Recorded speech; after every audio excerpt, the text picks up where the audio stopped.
గణపతి ఏనుగు ముఖంతో ఉన్న పరమ ప్రసన్నంగా ఉంటాడు. అందుకని ప్రసన్నవదనం ధ్యాయేత్.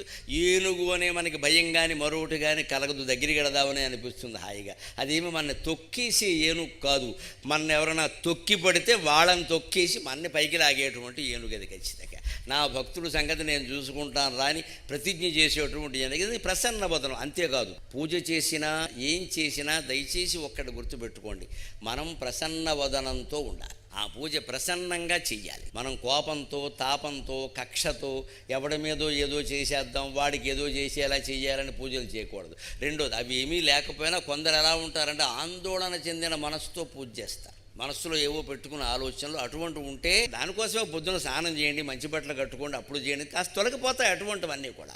మనసులోంచి అవి తొలగించుకోవాలి. ఎప్పుడు మన మొహం బాగుంటే పూజ చేసే విధానం కూడా బాగుంటుంది. అప్పుడు కోరికలు కూడా తప్పనిసరిగా ఫలిస్తాయి.